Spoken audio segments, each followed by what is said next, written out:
Hello po, mapagpalang araw po mga kabisnes naming minamahal. Please pakisupport po mga kabisnes. Please like, share, and subscribe.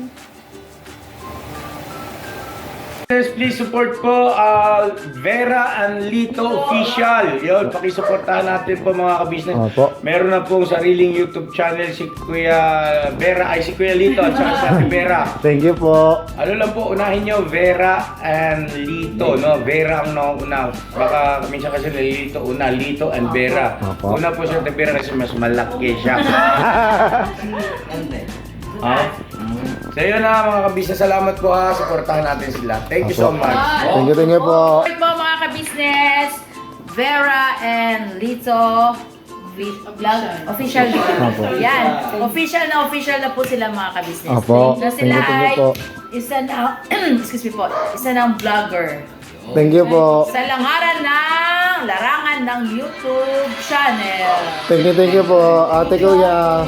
Please subscribe, like, and share! Yun o. Salamat. Maraming salamat po sa suporta nyo lagi sa Vera and Lito Official mga kabisnes. At syempre, wag po natin kalimutan ang Kabisnes Official, Papa Dins TV, at ang Kabisnes Family. At syempre po, isama po natin lagi ang mga kagwangs, mga kabisnes. Andito po ang ating Kagwang by Papaya Official, Kagwang Bong Official, Kagwang Boogie Official, Kagwang Boknoy Official, Kagwang Bornok Official, Kagwang Damulag Official, Kagwang Estong Official, at syempre Kagwang Entoy Official. At syempre Kagwang Wakiwak Official. So yun po mga kabisnes namin na mahal, mapagpalang araw po sa inyong lahat. Naimbag nga daw tayo amin mga kabisnes. Kamusta po kayo dyan? Sana po nasa mabuting kalagayan kayo mga kabisnes, saan man panig yung mundo naroroon. So yun po mga kabisnes, nag-prepare po pala ako ng manok na kakamatisan po natin. Ang parang sinigang din po siya mga kabisnes, na ang pang-asim ko ay maraming kamatis mga kabisnes. So yun po, ang ingredients na po yan ay nagisa lang po ako ng sibuyas, bawang, luya mga kabisnes. Then inilagay ko na po yung manok. Mamaya po ilalagay ko na rin yung madaming kamatis. Yun po yung pinaka natin. Habang pong ginigisa ko yung manok sa sibuyas, bawang at saka luya, naglagay na rin po ako ng konting patis mga kabisnes para may lasa na po yung ating manok. So yan po, tatakpan lang po natin para maglabas po yung ng manok, yung tubig-tubig mga kabisnes, maigisa po ng maigi. So yan po, samahan niyo po ako magluto mga kabisnes. Tsaka po pala mga kabisnes, ako po yung bumili ngayon ng ulam naming manok mga kabisnes kasi may natanggap po tayong blessing. Kaya share din po natin sa pamilya natin dito mga kabisnes. Kasi laging yung ibang ating mga kapatid ay lagi rin po silang mag-share. Kaya ang gusto ko po ay mag-share din kahit sa maliit na bagay lang din po mga kabisnes. So yun po mga kabisnes, inom-inom lang po tayo ng tubig. Napakatakaw ko po sa tubig mga kabisnes. Kayo po ba? Matakaw din po ba kayo sa tubig? Kailangan po natin yan ngayon, tubig mga kabisnes, kasi po ay napakainit po ng panahon. So yun po, antay-antay lang po tayo mga kabisnes. At yan ay ginigisa ko po ng maigi mga kabisnes para maglabas po yung pinaka ng manok.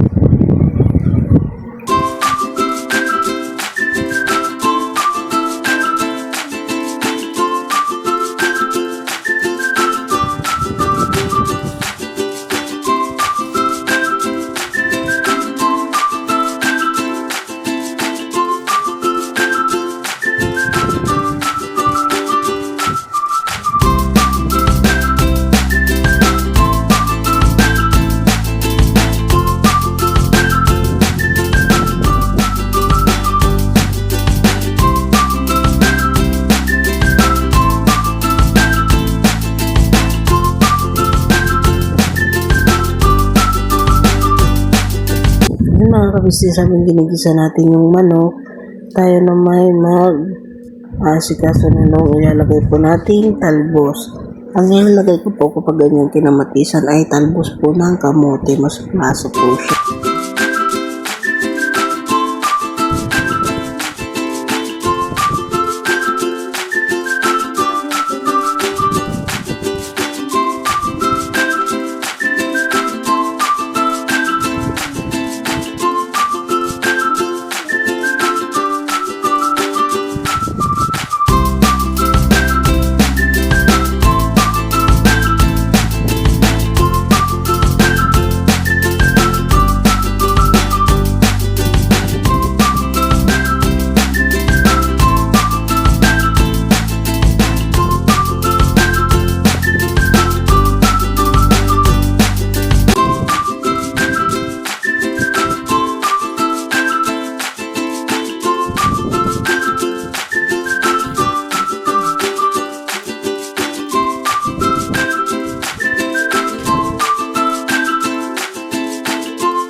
So yun po mga ka-business, kayo po ba, try nyo na rin po ba yung kinamatisang manok mga ka-business?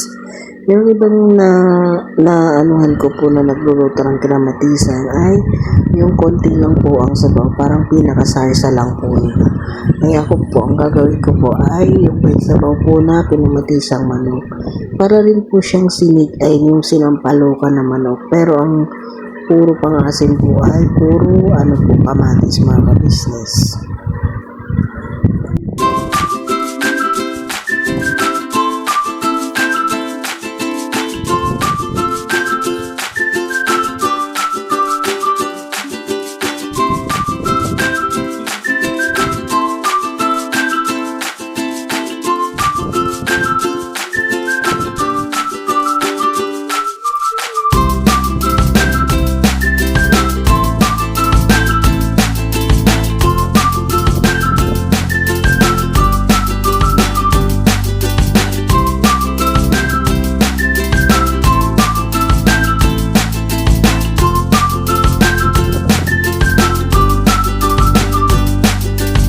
So yun po mga ka-business, na-share ko lang po pala.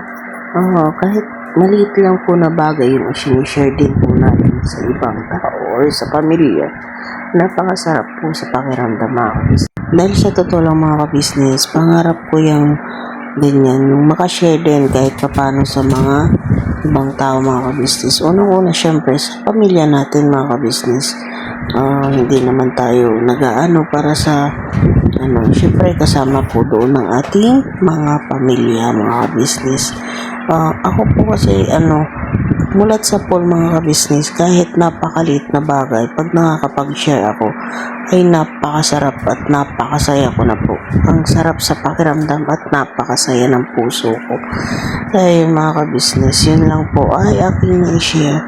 Kasi ako ka-business, kung sakali man na wala akong ma-share sa financial or anong bagay sa material, po ka-business ang ginagawa ko, ibinabawi ko na lang po sa gawa. Kumbaga yung magagawa ko sa normal na gawa ko ay parang gusto kong doblehin. May ma-share man lang ba akong malaki-laking bagay kahit sa gawa lang po mga ka-business. Parang ganun po kasi ako kahit noon pa mga ka-business. Hindi kasi ako yung taong mga ka-business, yung puro pakabiglang. Gusto ko kahit minsan makakapagtulak din.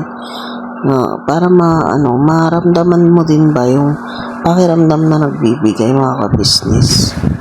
So ayun po pala mga ka-business, tapos na po palang himayin yung talbos ng kamote. Yun po palang tira kong kamatis ay nilagay ko na rin po sa rep at nilinis na rin po ang ating mesa para malinis na po at maganda sa paningin mga ka-business namin minamahal. So ayan po, Dadagdag na po pala ako dyan ng konting sabaw mga ka-business. Yan, isang litro po yan ba yung isang takal po. Medyo dinagdagan ko po ng sabaw at bukod sa madami po kami ay masarap po ang sabaw ng ganyan mga ka-business. Kasi yung luya mga ka-business. Napakasarap pong higupin ang sabaw ng ganyan mga ka-business kung minamahal.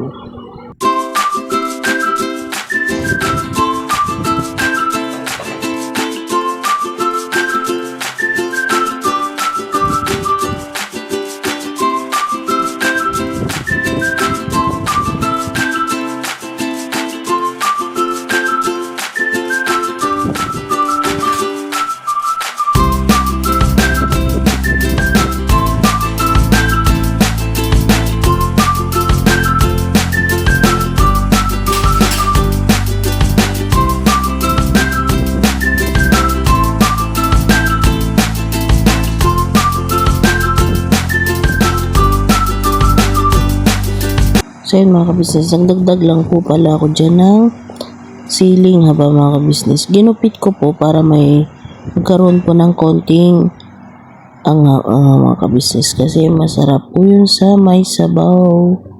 So yan na po yung ating finished product ng ating kinamatisang manok mga ka-business. So yan na po siya, kumukulo na po. Konting luto na lang pong gagawin ko dito at ako'y papatayin ko na po ang kanyang apoy mga ka-business. Ayan, paluto na po. Niluto ko lang ng konti yung dahon niya mga ka-business sa minamahal. So ayan mga ka-business, luto na po ang ating kinamatisang mga ka-business. Yun po mamaya po, pakita ko po sa inyo ng malapitan para po kita nyo rin po paano at ano ang itsura ng kinamatisang manok mga ka-business. So yan po, yan po pala ay nagsasanggap na po ako ng pang-ulam ng first family mga ka-business para kahit tulad nga ng sinabi ko, pag pala doon kahit minsan doon ka na mag-base lalo na kung minsan ka lang ayon sa mga gusto ni Kuya Jason. So ayos lang naman paps kami. So yun mga ka-business, tapos na po natin lutuin yung pinamatisang manok mga ka-business. At nagbubukod na rin po ako kila ate at kuya mga ka-business. So yun po, hanggang dito na lang po siguro ang ating vlog ulit mga ka-business. Sana po may natutunan din kayo kahit paano or sana po ay magaya nyo aking mga ginawa about sa kinamatisang manok mga ka-business. So hanggang dito na lang mga ka-business. See you next vlog and bye bye. Never say goodbye. Tomorrow is another day. Bira. Bana.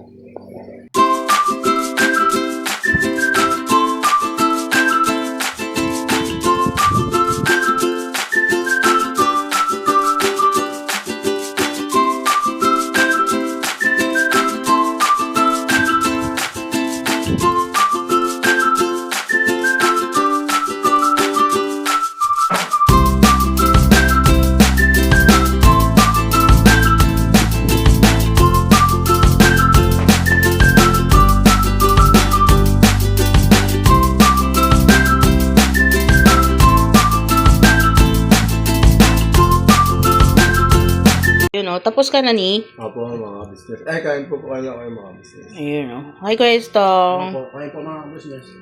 Lahat ng biyo po natin, Vera. Ano to? Kinamatisang manok, Kuya Estong. Opo. Limas. Opo. So yun, Kuya Estong, ano yan? Diba may dumating na blessing sa amin ni Lito? Ayun. Yan, nag-share din po kami ng konting pang-ulam. Yun po, nakain po ako. So yun, nagpapahinga pa po sila ate, mga ka-business. Wait lang. Nagpapahinga pa po sila ate, mga ka-business, kasi puyat po kaming lahat. Opo. Gawa po ng inasikaso po namin si Yasho kagabi mga ka-business. Papanood nyo po yung vlog ni Kuya Kagwang Boknoy Official mga kabisnes kung anong nangyari kay Yashu. Opo. So yun mga kabisnes, andun pa po sa taas sila ate at si kuya nagpapahinga po kasi umaga na kami dumating eh. Inantay din ka kami ni ate. 5, magpo-5 Bumalik na. ako doon, diyan ka nakatulog. Magpo-5 na kami dumating. Si ate, inantay din po kami. Kaya yun, nagpapahinga pa po sila. So yun, pinagluto ko po sila ng ulam at mahigop na sabaw mga kabisnes. So yun, may blessing po kasing dumating sa amin ni Lito mga kabisnes. Kaya nag-share naman po tayo konti. Kaya para kahit papano po ano naman, makabawas sa gastos ni ate kasi nakikita ko po yung everyday na expenses ni ate lalo po sa pagkain. Opo. Pakalaki po talaga. Grabe. Kasi ako po yung kasama niyang namimili. Ako po yung kasama niyang nagluluto. Ayan, si Kuya Estong, alam din po niya. Opo. Kaya alam din po namin kung anong at magkano ang gastos ng ate. So, yun po, abangan po natin yung pagising po ni ate. At atin pong ipagsandok sila mamaya. Para makakain na po. Thank you po. Thank you. Sarap, Bera. Thank you. Salamat, no. May mas naluto. Yun, salamat.